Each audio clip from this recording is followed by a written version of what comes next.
Hey team, today we're going to write exponential functions to represent half-life situations. And then we're going to use this equation we create to complete the table. So let's take a closer look, shall we? Okay, so when you're creating these equations, you have to remember that it's going to look like the following. So whatever my output value, A of t, it is going to be my initial value times, it's going to be 1/2 is the common denominator, or the common ratio, because when I'm doing a half-life, it's always going to be the half power. And then it's going to be t divided by some number. So when I'm looking at this first situation, I'm going to zoom in now.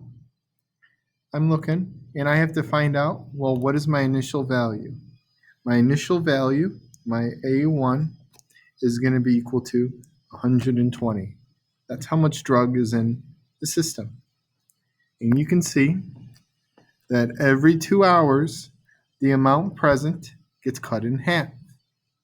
So essentially, my equation is going to look something like this. A of t is going to equal 120 times, it's going to be 1/2 to the t power, and it needs to be divided by 2. That's because the half-life is every single 2 hours. So notice how my time is being divided by 2. This is to indicate the number of cycles. For example, if 2 hours have gone by, 1 cycle has completed. 4 hours have come by, 2 cycles have been completed. Now, to figure out how much of this drug is left in the bloodstream at 20 hours, I'm going to go ahead and substitute. This is going to turn into 120 times 1/2. And I'm going to go ahead and put 20 over 2. This is going to simplify to be 120 times 1/2 to the 10th power. And I would go ahead and use a calculator to determine how much would be left in the drugs in his system after 20 hours. So do the exponent first, 1/2 to the 10th power, and then I multiply by 120 is going to result in 0.117. How many cycles were completed in 20 hours? If there's 2 cycles, it's going to be 10. Notice how this number is reflected here. Let's do another example. So I have a rat population exposed to a virus, and apparently every 6 days my population gets cut in half. So every 6 days there's 1 cycle, 12 there's 2, 18 is 3. So because this is a half-life, I know my R value is going to be 1/2. I know that my initial value is 5,000.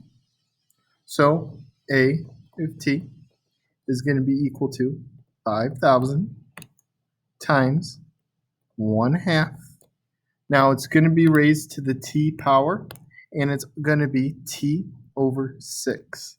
That is because it takes 6 days for the number of rats exposed to the virus to decrease in half. Now, I'm going to go ahead and substitute in 42. So let's see how many rats have the virus after 42 days. So 5,000 times 1/2 to the 42 divided by 6. This is going to lead me to have A of 42 is equal to 5,000 times 1/2 to the 7th power. I would then take my 1/2 to the 7th power and then multiply it by 5,000. This would lead to the output of the number of rats is going to be 39.0. 0.0625. So 39 rats. How many cycles?